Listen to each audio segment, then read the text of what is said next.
வணக்கம் நண்பர்களே. நாம் இந்த ஆரோக்கியமான பதிவில் 60 வயதுக்கு மேற்பட்ட நபர்கள் என்னென்ன மாதிரியான உடற்பயிற்சிகளை செய்யும்போது 60 வயதில் தங்களை ஆரோக்கியமாக வைத்துக்கொள்ள முடியும் அப்படிங்கிறத பற்றி விளக்கமாக பார்க்க போகிறோம். அப்போ எந்த உடற்பயிற்சியுமே செய்யாமல் இருப்பதை விட தினமும் நடைப்பயிற்சி செய்வது ஒட்டுமொத்த உடல் ஆரோக்கியத்தையுமே மேம்படுத்துங்கிறத நீங்கள் தெரிஞ்சுக்குங்க. தினமும் உங்களுடைய உடலை ஏதாவது செயல்பாடுகள் ஈடுபட்டு இருக்கும்போது பிபி ப்ராப்ளம், சுகர் ப்ராப்ளம், மூட்டு வலி, முடக்குவாதம் இந்த மாதிரியான எந்த பிரச்சனையுமே உங்களுக்கு இருக்காதுங்க. நீங்கள் ஆரோக்கியமாக இருக்கலாம். அதனால் பார்த்தீங்கன்னா நீங்கள் 60 வயதுக்கு அப்புறம் ஒரு சில உடற்பயிற்சிகளை செய்யும்போது உடல் நலமும் மேம்படும், மூளை ஆரோக்கியமும் மேம்பட்டு மனநலமும் ஆரோக்கியமாக இருக்கும். அதற்காக நீங்கள் எந்த உடற்பயிற்சிகளை செய்யணும், அது உங்களுக்கு எந்த அளவுக்கு தாக்கத்தை ஏற்படுத்துவது அப்படின்ட்டு பற்றி விளக்கமாக பார்ப்போம். அதை பற்றி பார்க்கறதுக்கு முன்னாடி இந்த வீடியோவுக்கு மட்டும் ஒரு லைக்கை கொடுத்துட்டு இந்த தகவலை உங்களுக்கு தெரிஞ்சவங்களுக்கும் ஷேர் பண்ணிவிடுங்க. ஏன்னா இது அவங்களுக்கும் பயனுள்ளதாக இருக்கக்கூடிய ஒரு ஆரோக்கியமான பதிவு தான். இது போன்ற அப்டேட்ஸ்களை நீங்கள் தொடர்ந்து பார்க்குறதுக்கு நம்முடைய தமிழ் ஆரோக்கியம் சேனலை மறக்காமல் சப்ஸ்கிரைப் பண்ணி வச்சுக்கோங்க.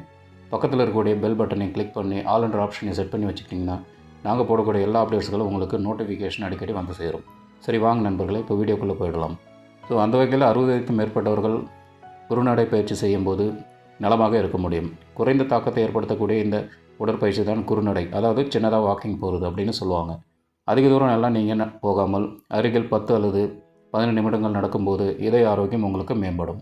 60 வயதிற்கு மேற்பட்டவர்கள் செய்யக்கூடிய மிக சிறந்த எளிய உடற்பயிற்சியாக சின்னதாக ஒரு வாக்கிங் போகக்கூடிய இந்த உடற்பயிற்சி இருக்குது.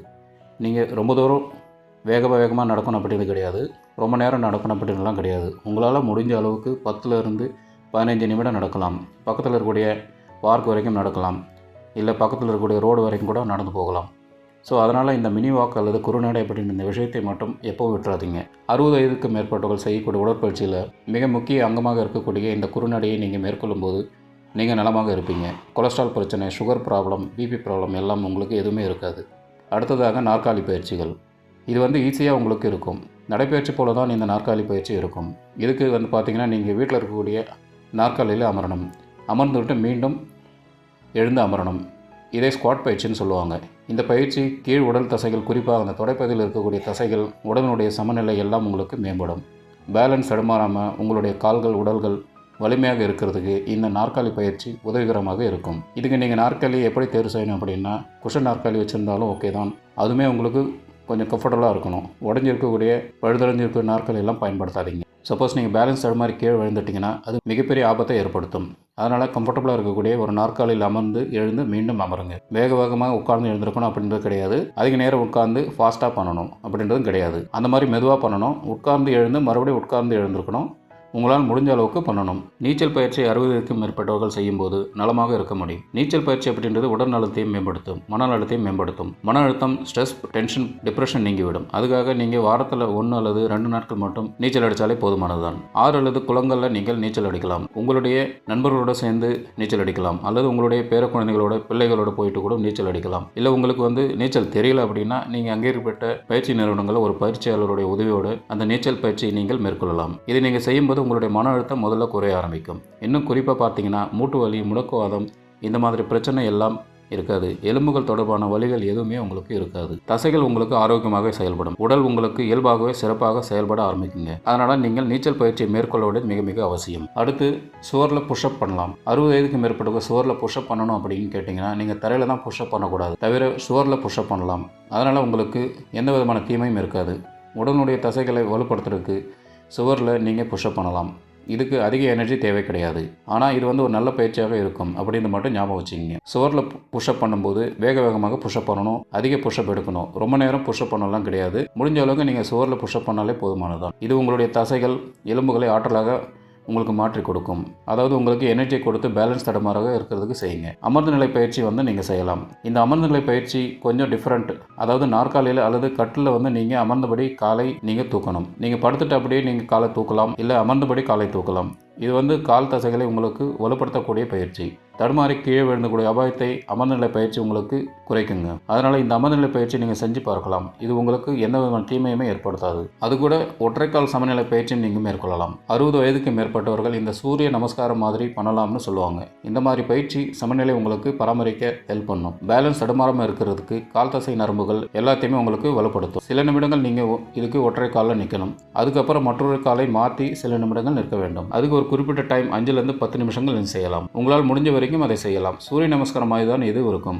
கிட்டத்தட்ட ஒற்றைக்கால் சமநிலை நீங்கள் பண்ணினீங்கன்னா பேலன்ஸ் இடமாறாமல் இருக்கலாம். எலும்புகள் எல்லாம் உங்களுக்கு வலுவாக இருக்கும். நீங்கள் நலமாக இருக்கலாம். சைக்கிள் ஓட்டுதல் பயிற்சி 60 வயதுக்கு மேற்பட்டவர்கள் செய்து பார்க்கலாம். இதுவும் உங்களுக்கு ஒரு எளிமையான உடற்பயிற்சியாக தான் இருக்கும். நீங்கள் வீட்டில் இருக்கக்கூடிய பழைய சைக்கிள் ஸ்டாண்டு போட்டபடி ஓட்டலாம். உங்களுக்கு சைக்கிள் ஓட்ட தெரியலைன்னா இந்த மாதிரி நீங்கள் பண்ணலாம். இல்லை உங்களுக்கு சைக்கிள் ஓட்ட தெரியும் அப்படின்னா ஒரு துணையோட நீங்கள் பக்கத்தில் இருக்கக்கூடிய இடங்களுக்கு அப்படியே அவங்களுடைய கண் பார்வையில் படக்கூடிய அளவுக்கு நீங்கள் சைக்கிள் ஓட்டிகிட்டு போயிட்டு திரும்ப வரலாம். சில கிலோமீட்டர் சாலையில் சைக்கிள் நீங்கள் ஓட்டிகிட்டு வரலாம். இல்லைனா நீங்கள் உடற்பயிற்சி உபகரணங்கள் ஒன்றான ஃபிக்ஸட் சைக்கிள் நிலையாக சைக்கிள் வாங்கி வீட்டிலே ஃபிக்ஸ் பண்ணி அதில் கூட பயிற்சி செய்யலாம். இந்த சைக்கிள் ஓட்டுதல் அப்படின்றது உங்களுடைய இதய ஆரோக்கியத்தை மேம்படுத்தும். கீழ் உடல் தசைகளை வலுப்படுத்தக்கூடிய பயிற்சியாக இருக்குது. ஸோ சைக்கிள் ஓட்டுதல் பயிற்சி எந்த விதமான பாதிப்பும் ஏற்படுத்தாது. இந்த மூட்டு வலி, முடக்குவாதம் இந்த மாதிரி பிரச்சனைகள் எல்லாம் உங்களுக்கு இருக்காது.